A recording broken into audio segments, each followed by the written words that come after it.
right, welcome to an introduction to Adobe Connect. I'm your facilitator, Paul Deneau. Looks like we just have a couple of you today. Like I said before, we're going to make this recording available. I'm going to go ahead to make the recording a little less laggy. I'm going to go ahead and turn off my video. So now that you've seen my mug, you'll know the voice, the face behind the voice. So what you see in front of you is Adobe Connect. It's basically a one-on-one, well, not one-on-one. It's an asynchronous training tool, just like our Adobe, our Blackboard Collaborate. It has many of the same features. Adobe Connect is replacing our Collaborate tool. You can use Connect for one-on-one training. You can use it to host meetings, one-on-one advising sessions. You can teach a live online class, or you can go in by yourself, upload a PowerPoint, and record a lecture and have that link available to your students. Those recordings can be downloaded, or you can provide a link. So it's got a lot of options that you can use it for. All right, so how do I get access to Adobe Connect? Right now we have it set up where you would just email Tracy. I provided her email right here, but if you ever forget, you can just call us or give us an email and we will steer you to her. She will provide you with what I believe an account, and you will use your Cincinnati State network ID and password, and then you'll get this URL, which will bring you to this in a browser. You're like Adobe Connect Central, is what I like to call it. And from here you will see we have all these different meetings that I've set up before. We've had an instructor borrow mine before, my account before, and do some online classes with it. And it's pretty straightforward of how you would set up a meeting. To do that, you have this big meeting button right here. And this meeting is exactly what we're going through right now, a live meeting, or you can just go in by yourself, like I said before, and record yourself. Okay, once we hit that meeting button, we'll be taken to this screen, and this is where you can name your meeting. You can give it a summary. And the cool thing about Adobe Connect is you can give it a unique URL. You can name it. So I named this one test meeting. Whatever you call it, just give it that name. The thing about Adobe Connect is once you start a session, you can always use that same session. If you want to have just one Adobe session meeting started and use that same one the entire semester, I will let you know that anything that goes on will stay in there. So when you jump back in, you can pick up where you left off, but it will include all the, your little markings, like these yellow markings I'm leaving on the screen. Or you can start fresh and then make a new meeting for every individual session. It's up to you how you want to do that. And if you do not choose to give it this URL here, it will give you a random one. But it will always be cincinnatistate.adobeconnect.com/ whatever you name it, or whatever they randomly give you, depending on how you decide to go. And you can do start times and durations, but as long as you have that link, this meeting will always be available. And what I like to do is make a unique URL so that students can hop in there without having them to register as Adobe Connect students or Adobe Connect participators. That way you don't have to deal with them signing up, registering, getting username and passwords to get in your session. As long as they type in this URL, they'll always be able to get into that. And you can change that up a couple times and send them a new URL in case you're worried about old classmates coming in from previous semesters or anything like that. Moving on, after you hit that, you are taken into your Adobe Connect. And then what you see here is a screenshot of the graphic user interface, or what I'll call it is a GUI. If you want to talk or use audio, you can click right there at your audio button to enable it. You just hit green. Also with webcams, I turned off webcam today just to save up the bandwidth I have here on my Wi-Fi at home, and so it doesn't get all laggy and all that. If you want to raise your hand, ask me to speed up, talk softer, talk louder, or slow down, you can just click here and you will have a set of icons, like clap, applause, raise your hand, laugh out loud. If you want to go ahead and try that out, go for it. So what we have here is our meeting bar, menu bar. Everything's up here is what we need to find in Adobe Connect. We can find it up here. We have our video, which I have turned off right now, our attendees list, which I'll get into, and of course our chat room. Chat room is cool. You can have your students ask questions, and so I always keep an eye on the chat room and the participants window in case they're raising my hand or asking me questions. This out here is your presenter space, and this is where I'm right now sharing a PowerPoint presentation, but you can upload, a Word document, Excel spreadsheet. You can share a browser page. You can use the whiteboard, which we'll take a look at. But that'll always be over here in your presenter space. Adobe Connect calls these little squares. They call each one of these pods, and you can lock it so the students can't move around the pods, or you can just have it at its default where they can move things around if they don't like the attendees list over here, or if it's in the way of something. Those are all customizable by the user. All right, now we're going to take a look at this first meeting drop-down menu. When you click on that, you're giving these options. You can manage your meeting room information. You can get the link to send out an email to have people join up into your session. You can change the role. So there are 3 different types of roles in Adobe Connect. There's the host, presenters, and participants. Host being the top level. Only hosts can change presenters and participants. Presenters have a lot of options. They can share screen and all that, and do all that kind of stuff, and take away permissions, except they can't take away the host permission. Participants are what you are right now, and what you're seeing is the participants' graphic user interface, which is slightly different from mine, which will have a lot more options. So what I'm doing with these screenshots is showing you what the host sees. You can set up you can do your audio setup wizard from in here in case a student or yourself wants to select a different type of microphone, or your recording levels. You can record the meeting like we did right here. I'll get into that. There is a prepare mode, which is like a little practice area where you can get things ready without the class being able to see it. You can end your meeting and exit Adobe Connect as well. Next drop-down is the layouts drop-down. Basically, how your user interface is laid out. There are 3 default ones that you can pick from. Sharing, which is the one I'm using now. If I click on discussion by doing this drop-down, or clicking on the icon over here on the sidebar, I can change it to discussion mode.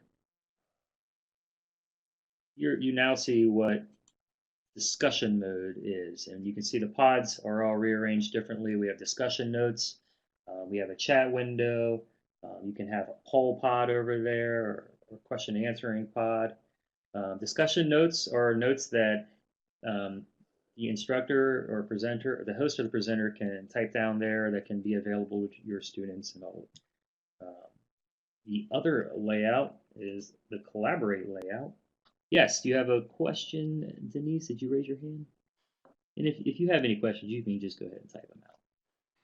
While Denise is typing, right here in the middle is our whiteboard. You can see from a previous meeting I've had it, some people have already drawn on the whiteboard there, and I'm using the same meeting room, so that stuff stays, but I can always select and delete that kind of stuff.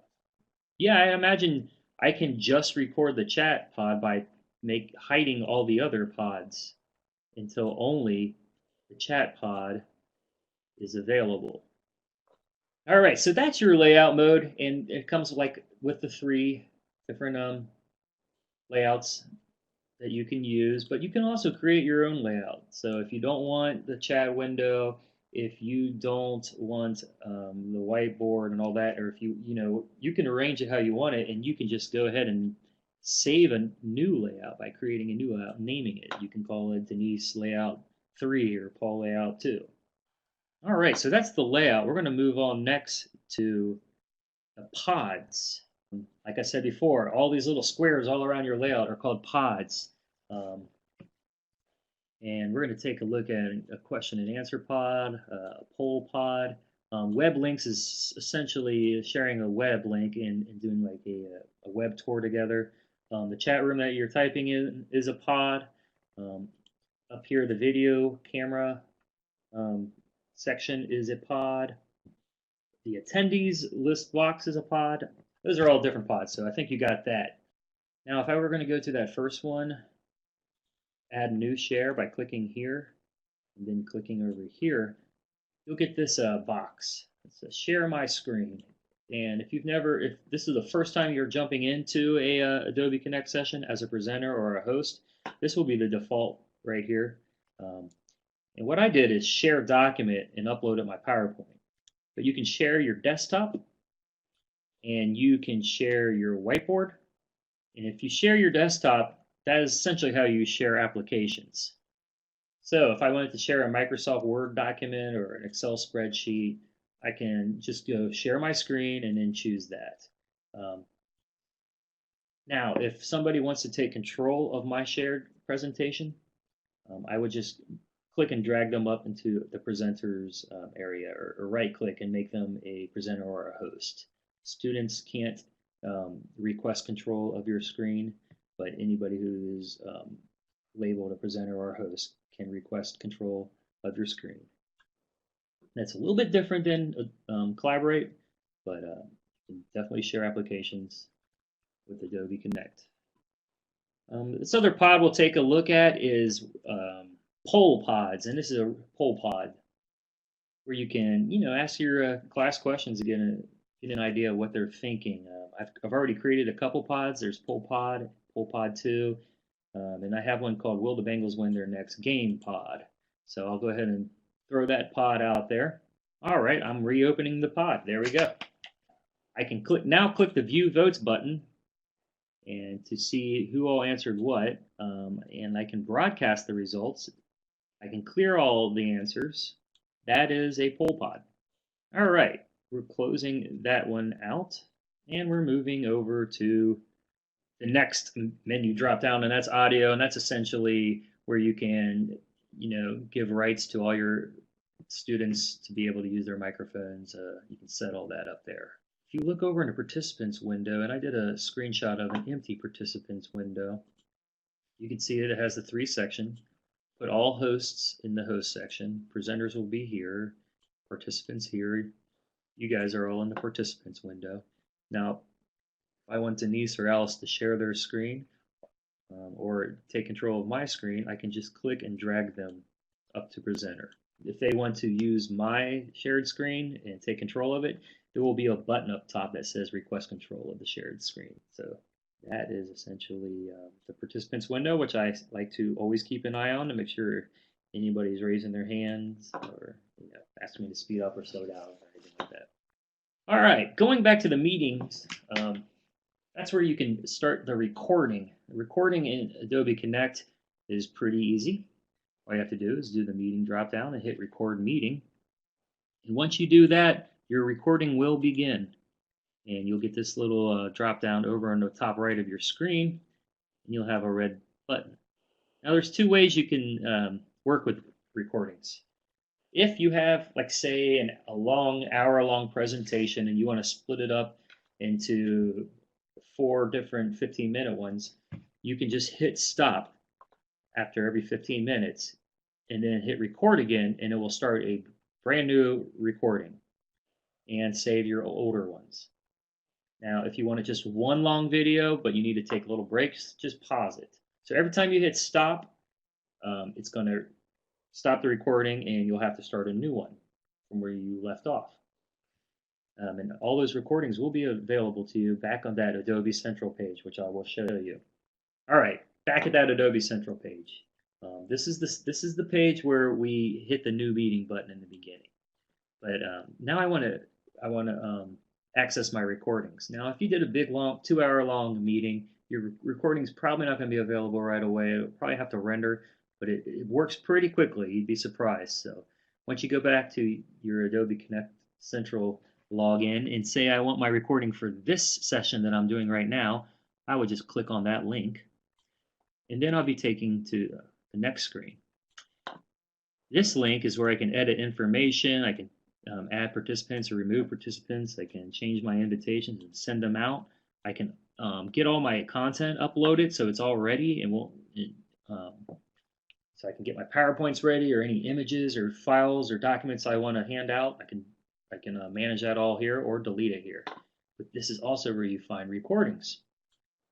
So once you click on recordings, you will see that I have one recording available. And right now it's set to private, but I can open that up to publish publicly. I can delete the recording, or I can download the recording. You can always have this link available and copy that link and give it to your students. And if they go through that link, they're essentially going to go right into an Adobe Connect session of your recording, and it will look just like what you see here, except there will be a play and a pause button. If I stop the meetings a couple times, it'll break it up into chapters. And what's cool about Adobe Connect is you can go in and remove parts of your recording. You can cut off the long intros where you're waiting for students to begin, or just dead air or anything like that. You can do really minimalist editing to your video. You can also add chapter marks. So you can break up a 2-hour recording. You can go in the editor and add chapters, so the student can just click on the chapter that they want to hear or watch. You can download these recordings as an MP4, which keeps it on your own computer. You can have your own raw copy of the video recording, which you can put in YouTube, share it that way, and then add the captioning. And that's probably what I would recommend, is to download your recording, throw it into YouTube, and add captioning. All right, another pod, and the last thing we'll do today is the question and answer pod. And that's essentially all it is a question and answer pod. And you can find that in your pod drop down. It says Q&A. So I'm going to go pod, Q&A. Now, as a student, you'll be able to type in that little field down there and ask me questions. So if you guys can ask me a question, if you have any Adobe Connect related questions or anything else, go ahead and try that out.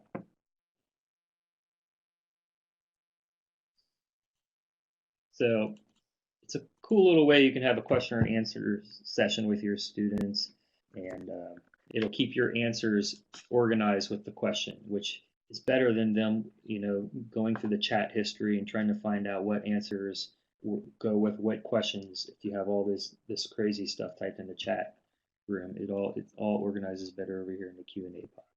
Okay, so that'll wrap it up. If you guys have any other questions, let me know. You can always email me at pdd@cincinnati-state.edu if you have any questions, or if you want to find the link to this recording. Other than that, I will go ahead and end the recording, and we will close out. Happy National Distance Learning Week.